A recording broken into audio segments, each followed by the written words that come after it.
السلام علیکم ورحمۃ اللہ وبرکاتہ۔ الحمد للہ وحدہ والصلاة والسلام علی من لا نبی بعدہ، اما بعد فقد قال اللہ تبارک وتعالی فی القرآن المجید والفرقان الحمید۔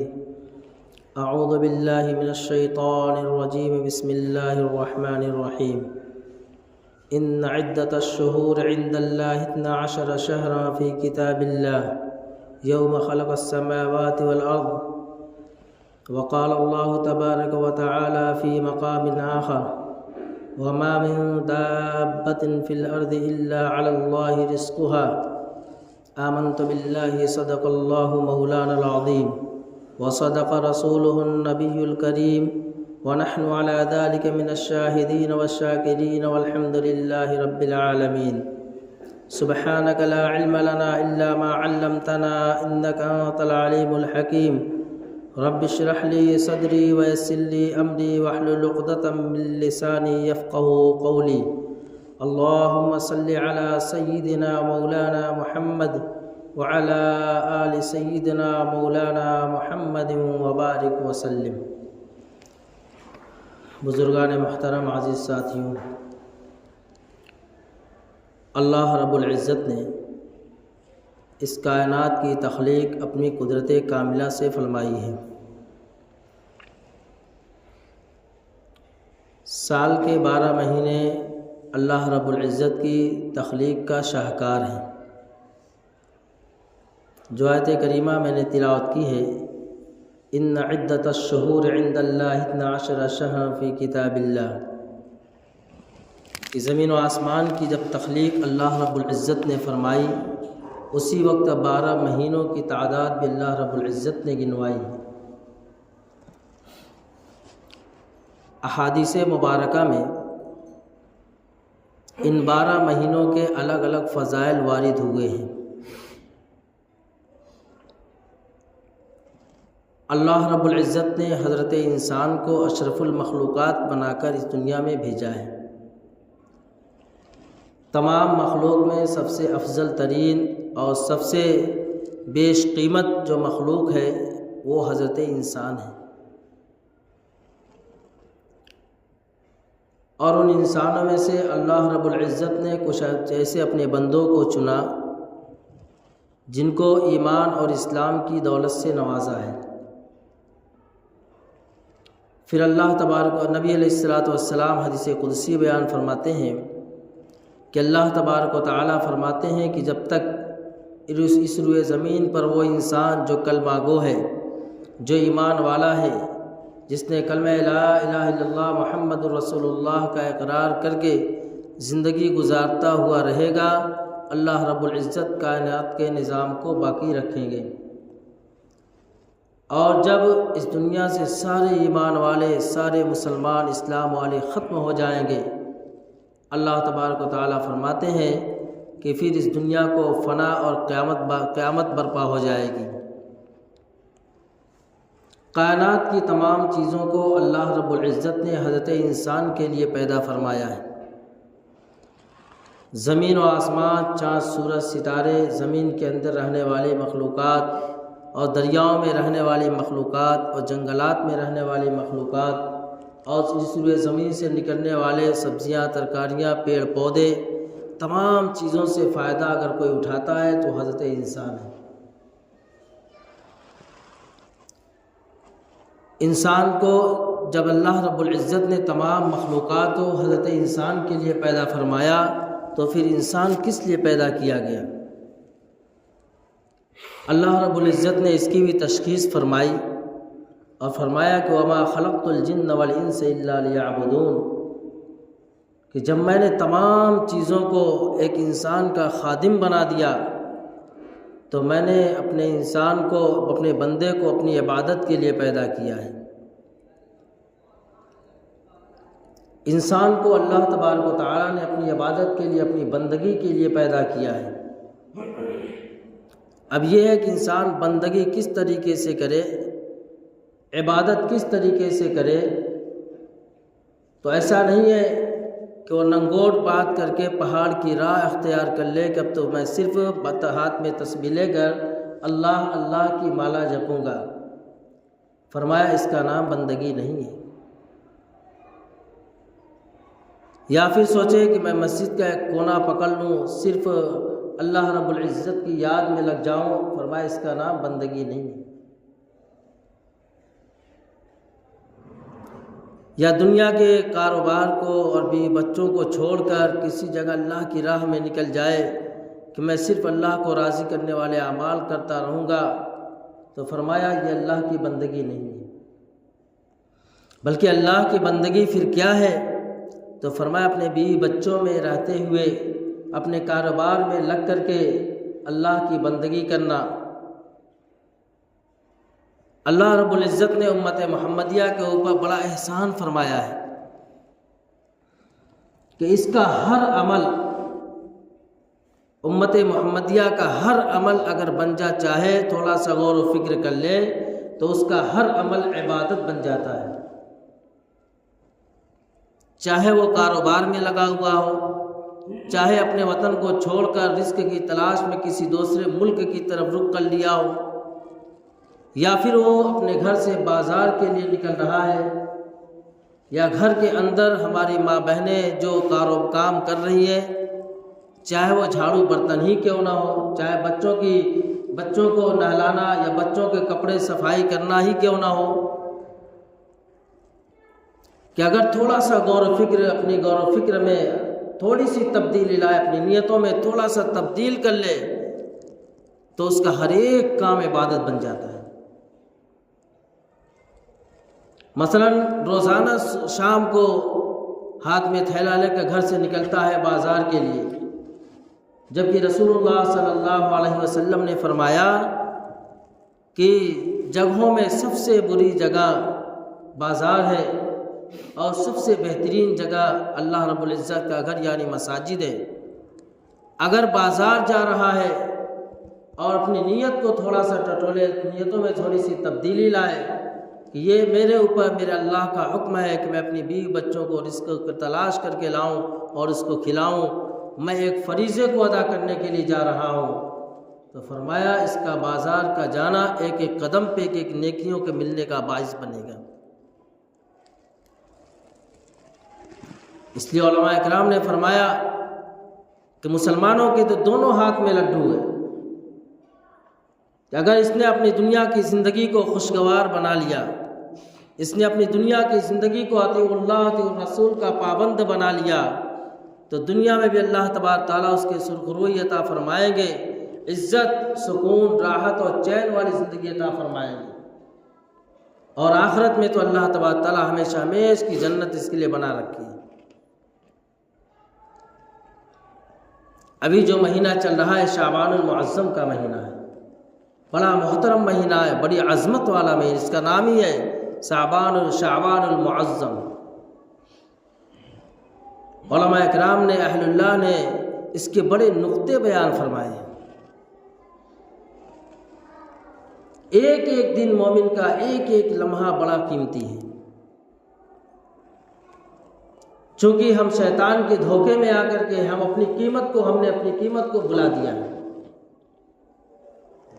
جیسے اور غیر لوگ زندگی گزارتے ہیں، صبح سے شام تک دنیا کے جھمیلے میں لگ کر کے سو جاتے ہیں، پھر صبح ہوتی ہے پھر اسی جھمیلے میں لگ جاتے ہیں، پھر شیطان ہماری نظر اٹھاتا ہے، دیکھو غیر لوگ بھی جو اللہ کی عبادت نہیں کرتے، جو مسجدوں میں نہیں آتے، جو اللہ کا نام نہیں لیتے، جو رسول اللہ صلی اللہ علیہ وسلم کی رسالت کا جنہوں نے اقرار نہیں کیا ہے، جنہوں نے قرآن کو ٹھکرایا ہے، وہ لوگ بھی تو زندگی گزار رہے ہیں، کتنی چین کی زندگی ہے، کتنے بہترین بنگلے میں رہ رہے ہیں، کتنا سوٹ بوٹ ان کے پاس ہے، کتنی اچھی نعمتیں کھا رہے ہیں۔ تو قرآن نے پہلے ہی تنبیہ فرما دی کہ ان کفار و مشرکین کو تم للچائی ہوئی نظر سے مت دیکھنا، اگر ان کو چین مل رہا ہے، راحت مل رہی ہے، سکون مل رہا ہے دنیا کی زندگی میں، تو یہ چند روزہ ہے۔ قل متاع الدنیا قلیل، کہ دنیا کی زندگی تو تھوڑا سا ایک ساز و سامان ہے کہ آج ہے کل ختم ہو جائے۔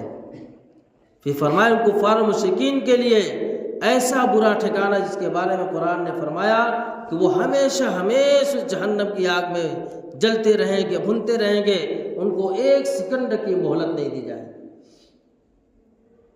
اگر وہ چاہیں گے کہ وہ اللہ رب العزت سے درخواست کریں گے کہ میں اپنے پورے خاندان کو، پورے کنبے قبیلے کو، یہاں تک کہ اگر دنیا بھر کر کے سونا، زمین و آسمان بھر کر کے سونا پیش کر کے اگر مہلت چاہیں گے تو اللہ فرماتے ہیں ان کو ایک سیکنڈ کی مہلت نہیں دی جائے۔ کس بنیاد پر؟ کہ انہوں نے اللہ کا انکار کیا،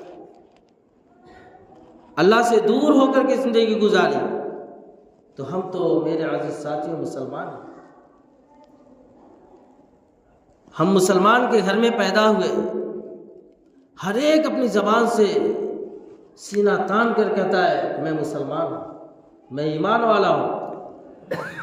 یقیناً اللہ رب العزت نے ہمیں مسلمان کے گھر میں پیدا کیا ہے، لیکن ہمیں اپنے غریبان میں یہ جھانک کر دیکھنا ہے کہ مسلمانی ہمارے اندر کتنی ہے۔ جبکہ رسول اللہ صلی اللہ علیہ وسلم نے فرمایا کہ کامل اور مکمل مومن وہ ہے جس کے اعضاء و جوارح سے، جس کے ہاتھ اور زبان سے دوسرے مسلمان محفوظ ہوں، دوسرے مسلمان محفوظ ہوں۔ کامل اور مکمل مومن وہ ہے۔ اور ایک جگہ فرمایا کہ وہ شخص مومن ہو ہی نہیں سکتا ہے جس سے اس کے پڑوسی تکلیف محسوس کر رہے ہیں۔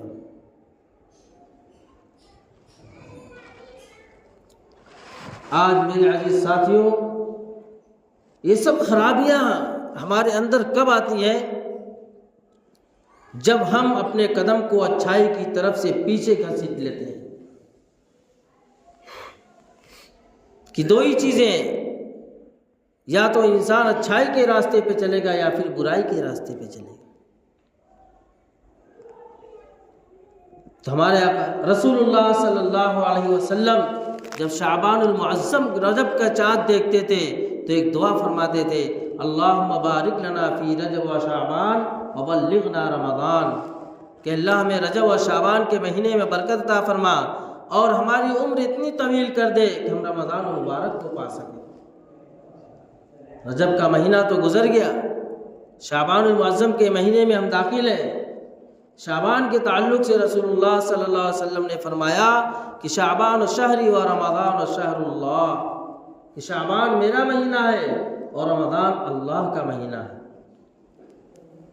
شعبان کا چاند دیکھنے کے بعد رسول اللہ صلی اللہ علیہ وسلم اتنی کثرت سے اس مہینے کا روزہ رکھتے تھے کہ عائشہ رضی اللہ تعالیٰ فرماتی ہے کہ میرے محبوب صلی اللہ علیہ وسلم اتنی کثرت سے روزہ رکھتے ہوئے میں نے پورے سال آپ کو نہیں دیکھا، آخر کیا بات ہے کہ شعبان کے 29 اور 30 کے علاوہ پورے مہینے کا آپ روزہ رکھتے ہیں؟ رسول اللہ صلی اللہ علیہ وسلم نے کیا فرمایا کہ اے میری محبوبہ عائشہ رضی اللہ تعالیٰ عنہ، کیا میں ایسے مہینے کے استقبال میں جو نیکیوں کے سیزن والا مہینہ ہے، یا ایسے مہینے کے اندر میں روزہ نہ رکھوں جس مہینے میں بندوں کے اعمال کی تجاویز اکٹھا کی جاتی ہیں؟ اس مہینے میں ایک رات آتی ہے 15ویں شعبان، جس کے تعلق رسول اللہ صلی اللہ علیہ وسلم نے فرمایا اس رات میں جتنے لوگ دنیا میں آنے والے ہوتے ہیں اور جتنے لوگ ایک سال میں جانے والے ہوتے ہیں ان کی ایک فہرست بنائی جاتی ہے اور میرے اعمال اللہ کی بارگاہ میں پیش کیے جاتے ہیں۔ اللہ کے رسول صلی اللہ علیہ وسلم فرماتے ہیں میں چاہتا ہوں جب میرے اعمال اللہ کی بارگاہ میں پیش کیے جائیں تو میں روزے سے رہوں۔ یوں تو ہفتے کے ہر 2 دن میں پیر اور جمعرات کو اللہ کی بارگاہ میں بندوں کے اعمال پیش کیے جاتے ہیں، اور ہر دن جو فرشتہ صبح آتا ہے بندوں کے اعمال لکھتا ہے، شام کو اس کی ڈیوٹی بدلتی ہے، دوسرا آتا ہے، یہ اعمال اللہ کی بارگاہ میں پیش ہوتے ہیں۔ بندہ گناہ کرتا ہے، ہر ایک سے چھپ کر کے کرتا ہے، ماں باپ سے چھپ جاتا ہے، بھائی بہنوں سے چھپ کر گناہ کرتا ہے، پاس پڑوس والوں سے چھپ کر کے برائیوں میں ملوث ہوتا ہے اور یہ سمجھتا ہے کہ کوئی نہیں دیکھ رہا ہے۔ میرے عزیز ساتھیوں، وہ ذات تمہیں دیکھ رہی ہے جس نے تمہیں عدم سے وجود بخشا ہے۔ اور فرمایا رسول اللہ صلی اللہ علیہ وسلم نے کہ شعبان المعظم کا مہینہ یہ رمضان المبارک کی تیاری والا مہینہ ہے۔ کہ ایک محترم مہینہ تمہارے اوپر آنے والا ہے، ایک بابرکت مہینہ تمہارے اوپر آنے والا ہے، جس مہینے میں اللہ تبارک و تعالی جہنم کے دروازے بند کر دے، جنت کے دروازے کھول دیتے ہیں۔ وہ عظمت والا مہینہ تمہارے اوپر آنے والا ہے۔ اہل اللہ نے بڑی اچھی ترتیب اس کی بناتے تھے کہ شعبان کا مہینہ آتا تھا تو اپنے کاروبار کا ایک شیڈول، ایک ترتیب بنا لیا کرتے تھے کہ مجھے اس مہینے میں، آنے والے مہینے میں زیادہ سے زیادہ میں کیسے اللہ کو راضی کرنے والے اعمال میں لگا رہا ہوں، کہ اپنی ایک ترتیب بناتے تھے، گھروں کے اندر ترتیب، اور بچوں کو اتنی تلقین کرتے تھے کہ رمضان کا مہینہ آ رہا ہے، اللہ کا مہینہ آ رہا ہے، روزے والا مہینہ آ رہا ہے، بڑی نعمتوں والا، بڑی برکتوں والا مہینہ آ رہا ہے، بچوں کے دلوں کے اندر عظمت اس کی ڈال دی۔ لیکن آج ہمارے دلوں سے رمضان کی عظمت نکل گئی، رمضان کی عظمت نکل گئی۔ اب مسلمان صبح سے شام تک صرف بھوکا رہتا ہے، عبادت سے کوسوں دور رہتا ہے، جبکہ رسول اللہ صلی اللہ علیہ وسلم نے فرمایا کہ جو شخص صبح سے شام تک صرف بھوکا رہ کر کے گزار دیتا ہے، اللہ کی عبادت میں اپنے اوقات کو نہیں گزارتا، تو اللہ تبارک تعالیٰ فرماتے ہیں ایسے روزہ داروں کی میرے نزدیک کوئی قیمت نہیں ہے، اس کے نام اعمال میں کوئی نیکیاں نہیں لکھی جاتی۔ تو شعبان المعظم کا مہینہ محترم مہینہ آیا ہے، اس مہینے کی ہم قدردانی کریں کہ اس میں اپنے آپ کو نمازوں کا پابند بنائیں۔ سب سے پہلے اپنے آپ کو پنج وقت نمازوں کا پابند بنائیں کہ تکبیر اولیٰ کے ساتھ نمازوں کا اہتمام کرنے والے ہیں۔ ہم مسلمان ہیں، 24 گھنٹے میں ہر مسلمان مرد عورت پہ 5 وقت کی نماز فرض ہے، ہر ایک کو معلوم۔ کس کو نہیں معلوم؟ کون سا ایسا مسلمان ہے روئے زمین پر بسنے والا جس کو یہ نہ معلوم ہو آج کے دور میں کہ اس کے اوپر 5 وقت کی نماز فرض ہے، بغیر نماز کے چارہ کار نہیں ہے۔ لیکن آخر کیا وجہ ہے کہ مسجدیں ہماری ویران ہیں، مسجدیں آنسو بہا رہی ہیں کہ اتنی بہترین مسجد تو بن گئی، قالین لگ گئے، لائٹیں لگ گئی، پنکھے لگ گئے، ٹھنڈی سے بچنے کے لیے اور بھی اشیاء مہیا کر دیے گئے، لیکن اس کے باوجود مسجدیں خالی ہیں۔ اللہ کے رسول صلی اللہ علیہ وسلم نے فرمایا کہ میری امت پہ ایک ایسا زمانہ آنے والا ہے جب قرب قیامت ہوگا تو مسجدیں ویران ہو جائے گی، اور اللہ کے نبی صلی اللہ علیہ وسلم نے فرمایا کہ جس بستی میں مسجد ویران ہو جاتی ہے، اللہ تبارک و تعالی فرشتوں کے ذریعے اعلان کرواتے ہیں کہ اس بستی کے اوپر بربادی اور ہلاکت کے فیصلے کر دیے جاتے ہیں۔ اب بربادی اور ہلاکت زمین کا پھٹنا ہی نہیں ہے، آسمان سے آگ کے شعلے کا برسنا ہی نہیں ہے،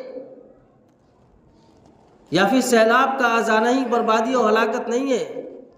بربادی اور ہلاکت یہ بھی ہے کہ ہر ایک اپنے گھر کا جائزہ لے لے کہ ایک والدین ہیں، بچے اس کے نافرمان ہیں، اس کی زندگیاں اجیرن بنی ہوئی ہے، بیٹی ہے تو اپنی ماں کی سننے کو تیار نہیں، بیٹا ہے تو اپنے باپ کی سننے کو تیار نہیں۔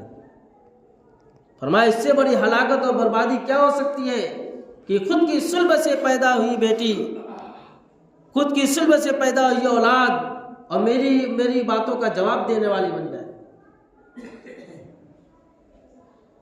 یہ ساری خرابیاں معاشرے کے اندر جو آئی ہیں وہ ہمارے اعمال بد کا نتیجہ ہے۔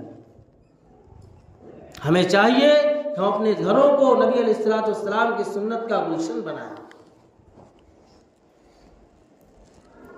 آج مال کی محبت، دنیا کی محبت ہر ایک کی دلوں میں بھری ہوئی ہے۔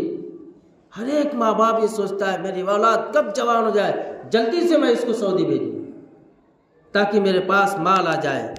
دوستوں، اللہ تبارک و تعالیٰ نے ہمارے لیے رزق و مقدر کا لکھ دیا ہے، جتنا لکھ دیا اس کا ایک دانہ کم کھا کر دنیا سے نہیں جا سکتے، ایک گھونٹ پانی کم پی کر کے ہم دنیا سے نہیں جا سکتے۔ جب دنیا میں ہمارا دانہ پانی ختم ہو جاتا ہے اس وقت موت کا فرشتہ ہمارے پاس آتا ہے۔